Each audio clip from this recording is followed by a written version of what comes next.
Vamos então falar sobre o desenvolvimento doutrinário na era conciliar. A gente ainda está na igreja antiga, mas já estamos na supremacia da igreja antiga. Então a gente não está naquela situação da igreja que está sendo solapada, exatamente. Exatamente. Agora a gente já está numa situação em que o império está declinando e a igreja está crescendo.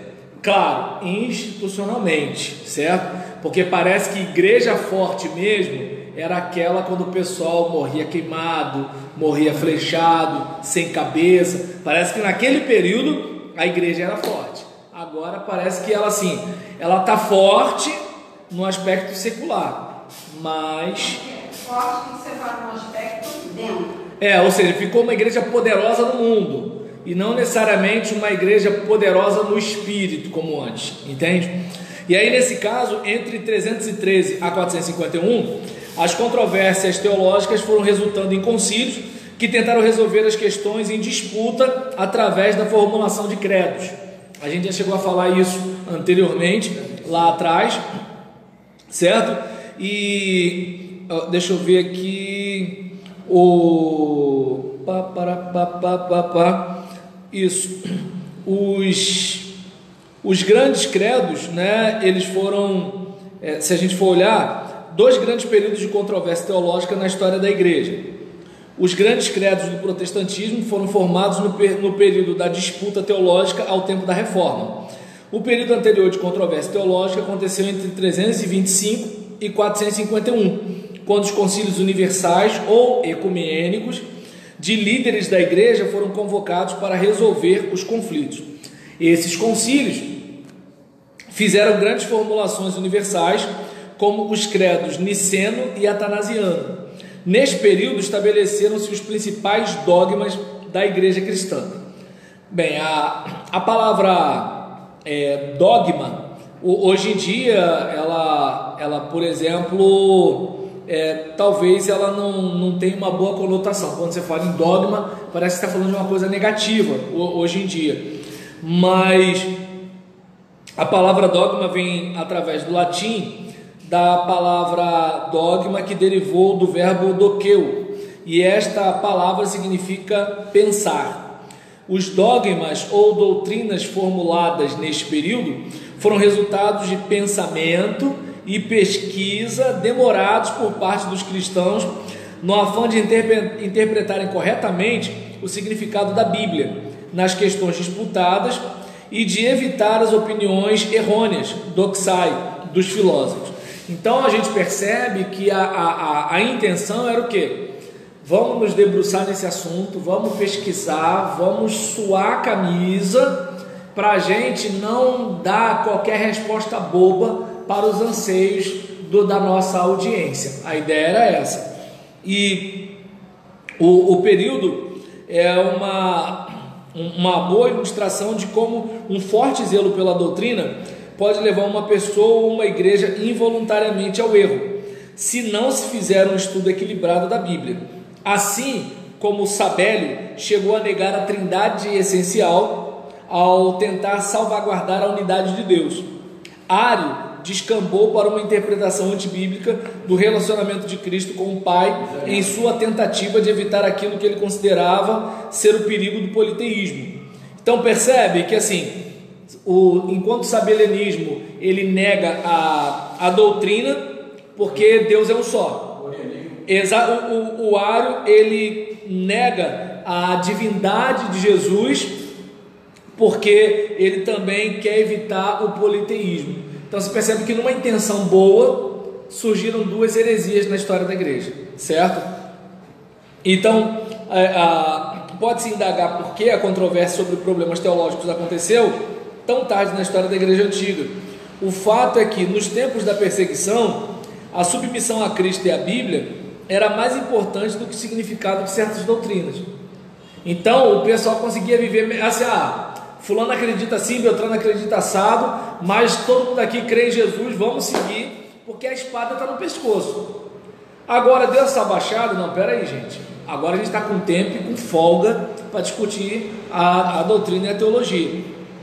Então a gente observa aqui que a ameaça do Estado levou a igreja à unidade interna, a fim de se apresentar coesa na luta.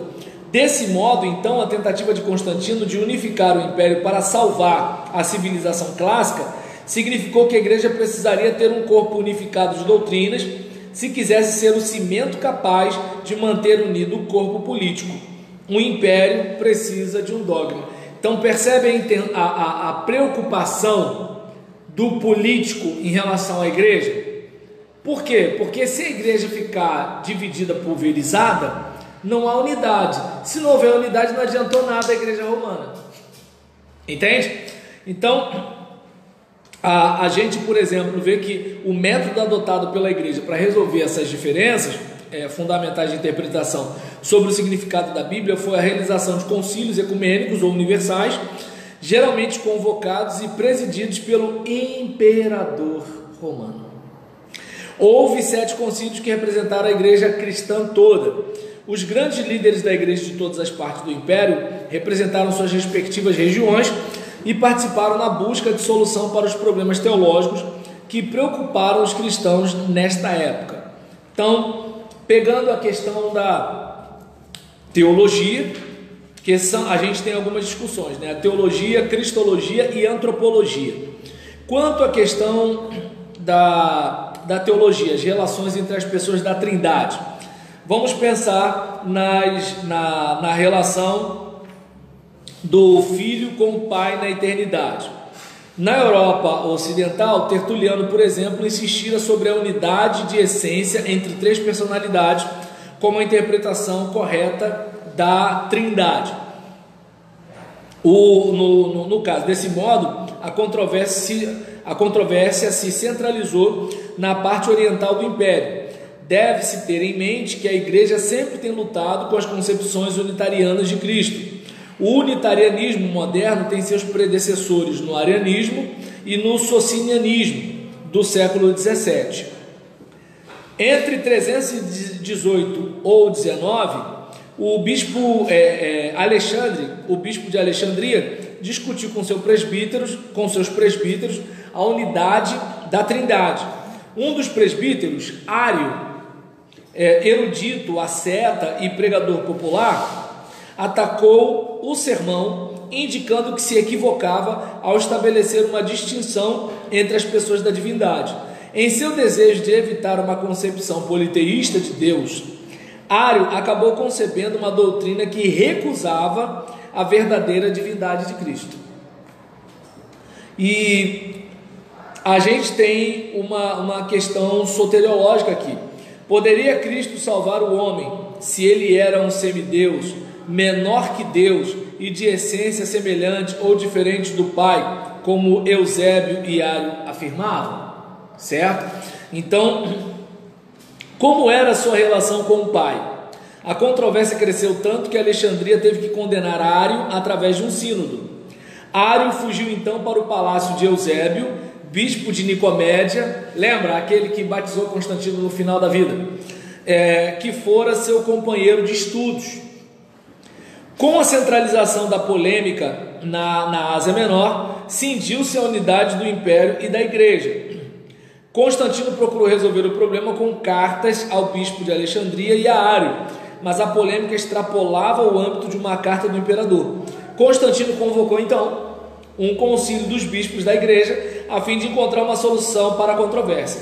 Este concílio se reuniu em Niceia no começo do verão de 325. 300 bispos da igreja estiveram presentes, embora nem 10 fossem da porção oriental do império. O imperador presidiu o concílio e custeou suas despesas. Olha aí. Pela primeira vez, a igreja encontrava-se dominada pela liderança política de um chefe de Estado. O problema perene das relações entre a igreja e o Estado começou aí. Os bispos estavam muito preocupados com a heresia teológica para atentar para este problema. Eles estavam tão preocupados em resolver a situação que eles não estavam vendo que a igreja estava começando a se desconfigurar, porque agora era um líder político presidindo um concílio religioso. Continuando aqui, 3 partidos se formaram no concílio. Ário, apoiado por Eusébio de Nicomédia, que não deve ser confundido com Eusébio de Cesareia, certo? E por uma minoria dos presentes insistiu que Cristo não existiu desde a eternidade, mas que começou a existir por um ato criativo de Deus antes do tempo. Cristo era então de essência ou substância diferente, heteros, do Pai. Pela excelência de sua vida e por sua obediência à vontade de Deus, Cristo pode ser considerado divino. Ário achava, entretanto, que Cristo era um ser criado a partir do nada, subordinado ao Pai e de essência diferente do Pai. Não era coigual, coeterno e da mesma substância com o Pai. Para Ário, Cristo era divino, mas não era Deus. E aí nisso, Atanásio constituiu-se no principal defensor daquilo que seria a interpretação ortodoxa. Aí a gente vai observar aqui que ele defendeu a ideia de que Cristo existiu desde a eternidade com o Pai e era da mesma essência, homousios, com o Pai, embora fosse uma personalidade distinta. Ele insistia nesta interpretação porque cria que, se Cristo fosse menor do que ele mesmo afirmava ser, não poderia ser salvador dos homens. Segundo Atanásio, o relacionamento entre pai e filho tinha muita importância na questão da salvação eterna do homem. Achava ele que Cristo era coigual, coeterno e da mesma substância com o Pai. E por estas ideias ele conheceu o exílio 5 vezes antes de morrer. O maior partido foi liderado por Eusébio de Cesareia, erudito e refinado historiador eclesiástico, cuja aversão por controvérsias levou-o a propor uma interpretação que pudesse ser aceita pelos dois grupos. Propôs uma doutrina que combinasse as melhores ideias de Ário e Atanásio. Mais de 200 dos presentes seguiram de início suas colocações. Para ele, Cristo não foi criado do nada como Ário entendia, mas foi gerado pelo Pai antes da eternidade. Gerado, não criado. Cristo era de essência igual ou semelhante ao Pai. Esta crença tornou-se a base do credo, que ao final seria elaborado em Nicéia, mas que dele diferia ao afirmar a unidade de essência ou substância do Pai com o Filho. A ortodoxia teve uma vitória temporária em Nicéia, com a afirmação da eternidade de Cristo e a identidade de sua substância com o Pai. Todavia, o credo formulado aí não deve ser confundido com o credo niceno, usado pela igreja hoje. Lembra que teve de Nicéia, aí teve aquele problema devido à influência de Eusébio de Nicomédia. Depois dessa influência, todos os cristãos que não eram arianos começaram a ter problema, porque o Eusébio de Nicomédia, ele era ariano, e aí a gente fez o quê? Aquele credo caiu por terra, aquilo ali é herético, anátema, acabou. Aí depois teve uma reviravolta devido a uma mudança política mais uma vez. E nesse caso aqui, deixa eu ver, falei sobre não confundir o credo de Nicéia com o niceno. Beleza. O credo de 325 para na frase. O credo de 325 para na frase. E no Espírito Santo. E é seguido por uma ascensão condenatória das ideias de Ário. Em 325 e 361, com Constantino e seus filhos, a ortodoxia teve que enfrentar uma reação que provocou a sua derrota e a vitória temporária do arianismo. Uma segunda reação contra a ortodoxia, com uma vitória final em 381, teve lugar entre 361 e 381. Teodósio, dos anos 346 a 395, definiu como a fé dos verdadeiros cristãos as doutrinas elaboradas pelos ortodoxos em Nicéia, mas os anos de 325 e 381 foram marcados pelo ódio e pela briga. O Concílio de Constantinopla, em 381, estabeleceu no cânon 1 de suas decisões que a fé dos 381 pais de Nicéia não deveria ser abandonada, mas deveria permanecer como a correta. O presente credo niceno, aprovado em Calcedônia em 451, com toda a probabilidade baseada em credos sírio-palestinenses, como o de Jerusalém, dos escritos de Cirilo, e este credo, o credo dos apóstolos e o credo de Atanásio, são os três grandes credos universais da igreja. O arianismo, ao qual estão relacionados o modernismo e o unitarismo de hoje, foi rejeitado como doutrina não ortodoxa. O modernismo aqui tem a ver com aquela questão do modalismo, aquela situação de Deus, ele é um só, e aí você tem vários modos de aparecer. E no caso de unitarismo, tem a ver com um. O modalismo tem a ver com os modos dele se apresentar, sendo um único ser e uma única pessoa. Vindo aqui, embora, deixa eu ver, a verdadeira divindade de Cristo foi feita artigo de fé. Embora a decisão tomada em Nicéia tenha se tornado um fator na separação entre as igrejas oriental e ocidental, não devemos olvidar o valor desta decisão para a nossa fé. Nicéia custou à igreja a sua independência. Lembra? Constantino dirigindo o concílio. Pois a igreja tornou-se imperial desde a época, e a partir daí foi cada vez mais sendo dominada pelo imperador.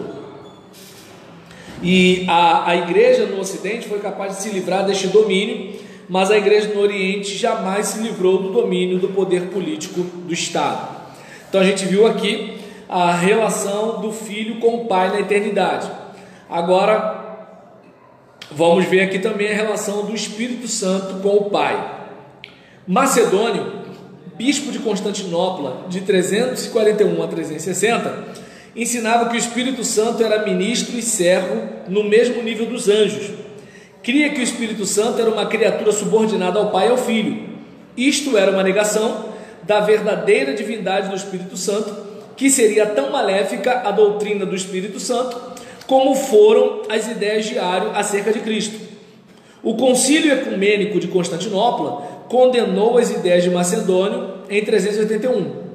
Quando o credo de Constantinopla ou o credo niceno foi recitado no terceiro concílio de Toledo em 589, as palavras "eu filho", filioque, foram acrescentadas à declaração que procede do Pai, que se refere ao relacionamento entre o Espírito Santo e o Pai e o Filho. As igrejas ocidentais, desde então, têm insistido na verdadeira divindade e na personalidade do Espírito Santo como coigual, coeterno e da mesma substância com o Pai e com o Filho. Então você percebe que no credo niceno houve um ajuste para que a gente não tivesse o pensamento herético de Macedônio vingando. Então você vai verificar que essas mudanças é o que eu costumo falar com as pessoas. Gente, assim como o cânon bíblico não caiu no nosso colo, por exemplo, imagina, um dia Renato estava deitado na rede e aí caiu uma Bíblia no colo dele. Não foi assim, entende? Ou então, digamos, o que a gente tem como doutrina na igreja, do nada abre o céu e Deus fala assim: a partir de hoje é isso, isso, isso, isso. Não foi assim. Vocês viram a interferência política de Constantino, vocês viram a disputa, vocês viram os interesses, e vocês viram que a maioria entendeu que, opa, não é por aí. E aí, quem perdeu no debate, ou você concorda com a gente, ou você está fora. E aí, isso foi mais ou menos desse jeito. Claro que quando eu digo isso, eu não estou diminuindo que Deus tenha feito algo. Mas se a gente, por exemplo, desconsiderar o aspecto histórico, a gente vai estar sendo leviano. Entende? Na história foi desse jeito que aconteceu, certo? O que não aconteceu diante dos nossos olhos, a gente crê que foi a ação divina. Mas agora, diante dos nossos olhos, foi mais ou menos assim, certo? Então, nós vimos aqui as discussões no âmbito da teologia, das relações entre as pessoas da Trindade.